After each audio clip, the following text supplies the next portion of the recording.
السلام علیکم نحمده ونصلي على رسوله الكريم اما بعد فقد قال الله تبارك وتعالى في كلامه الكريم اعوذ بالله من الشيطان الرجيم بسم الله الرحمن الرحيم كل نفس ذائقة الموت صدق اللہ العظیم.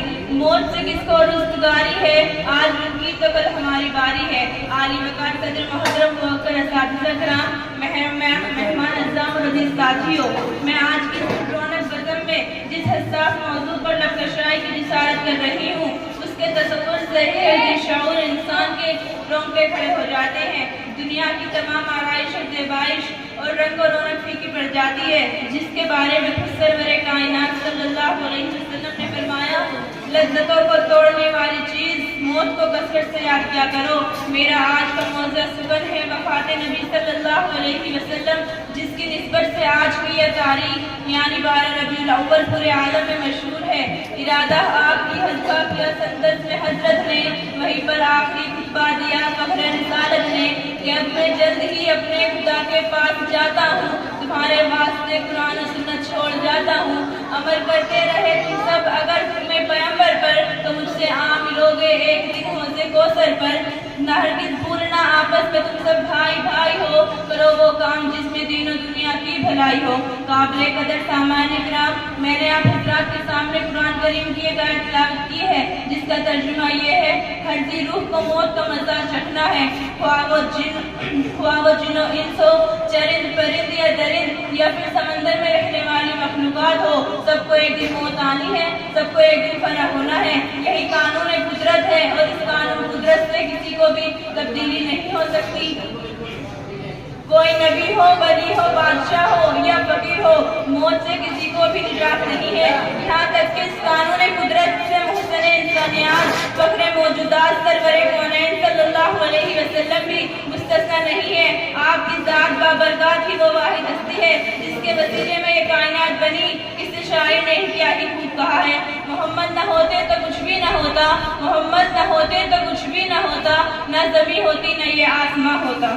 یہی وہ ذات ہے جن کی بدولت پوری دنیا کو ایک دستور عمل اور مکمل نظام حیات ملا، تڑپتی سسکتی دم توڑتی انسانیت کو جینے کا ایک سہارا ملا. حضرات، اگر آپ حضور پر نور صلی اللہ علیہ وسلم کی بعثت سے قبل دنیا کے حالات کی جائزہ لیں تو آپ کو یہ بخوبی معلوم ہو جائے گا کہ ہر طرف ظلم و ستم کا دورہ تھا، ہر طرف جہالت کی تاریکی چھائی ہوئی تھی. کمزوروں، یتیموں، بیواؤں اور بے سہارا لوگوں پر ظلم و ستم کے پہاڑ توڑے جاتے تھے. معصوم بچیوں پر زندہ دفن کر دینا اپنے لیے باعث فخر سمجھتے تھے. ستی جیسی منحوس رسم دنیا کے اکثر ممالک میں عام تھی اور اسی طرح کے بے شمار بیجا رسومات و خرافات دنیا میں عام تھی. لیکن حضور پر نور صلی اللہ علیہ وسلم کی بعثت سے ان تمام بے سہاروں، مظلوموں اور مصیبت زدہ لوگوں کو امید کی ایک کرن نظر آئی. زندگی سے دل برداشت لوگوں کو جینے کا مقصد ملا. عورتوں کو اتنا بلند مقام و مرتبہ ملا کہ ان کی اولاد کی جنت ان کے قدموں میں قرار دی گئی. البتہ آپ سرور کائنات صلی اللہ علیہ وسلم نے رہتی دنیا تک کے انسانوں کو وہ نظام حیات عطا کیا جس کی مثال پیش کرنے سے دنیا کل بھی عاجز تھی، آج بھی عاجز اور قیامت تک عاجز ہی رہے گی. حضرات سامعین کرام، میرا آج کا موضوع سخن ہے اسی ذات بابرکات کی وفات پرملال ہے. اللہ تبارک و تعالیٰ نے حضور پر نور صلی اللہ علیہ وسلم کو جس مقصد سے دنیا میں مبعوث فرمایا تھا، جب وہ مقصد مکمل ہو گیا تو خداوند قدوس نے اپنے حبیب صلی اللہ علیہ وسلم کو اپنے پاس بلانے کا ارادہ فرمایا اور سورہ نصر کے ذریعے اس طرف اشارہ بھی کروا دیا کہ جب دیکھیں کہ لوگ دین اسلام میں داخل ہو رہے ہیں تو آپ اپنے رب کی تسبیح و تحمید میں اضافہ فرما دیں اور سفر آخرت کے لیے تیار ہو جائیں. چنانچہ آپ صلی اللہ علیہ وسلم نے اپنی زندگی کے آخری سال میں یعنی سن 10 ہجری میں حج کا آخری ارادہ فرمایا جس کو اسلامی تاریخ میں حجۃ الوداع کے نام سے جانا جاتا ہے. اس حج کے موقع پر اللہ کے رسول صلی اللہ علیہ وسلم نے خود بھی اس طرف واضح اشارہ فرما دیا کہ اے لوگوں، مجھ سے حج کے ارکان سیکھ لو، شاید اگلے سال میں تمہارے درمیان نہ رہوں. اے لوگوں، اللہ نے جو دین مجھے تم تک پہنچانے کی ذمہ داری دی تھی وہ میں نے بخوبی نبھائی ہے. اے لوگوں، تم گواہ رہنا کہ میں نے اپنا پورا کا پورا دین تم تک پہنچا دیا.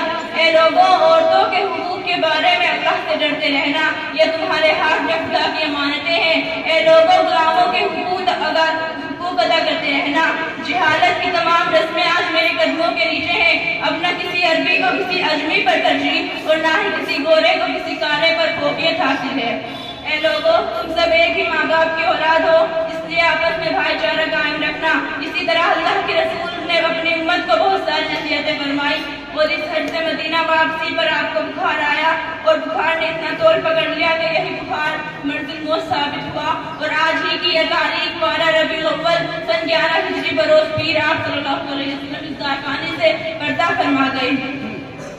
وہ معجزے ہزاروں دکھا کر چلے گئے، ایسے گئے کہ سب کو رلا کر چلے گئے۔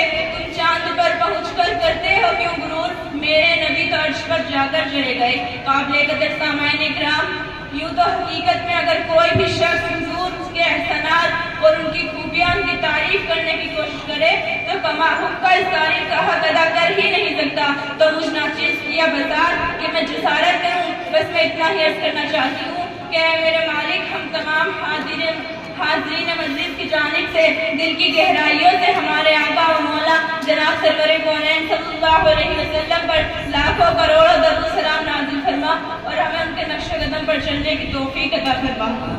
سلام اس پر جو امت کے لیے راتوں کو روتا تھا، سلام اس پر جو فرش خاک پر جاڑوں میں سوتا تھا، سلام اس پر کہ جس کے گھر میں چاندی تھی نہ سونا تھا، سلام اس پر کہ ٹوٹا بوریا جس کا بچھونا تھا، سلام اس پر کہ جس نے بھوکے پیاسوں کو قبائیں دی، سلام اس پر کہ جس نے گالیاں سن کر دعائیں دی، سلام اس پر کہ جس کا ذکر ہے سارے صحائف میں، سلام اس پر ہوا مجلس جو بازار طائف میں۔ خدا حافظ۔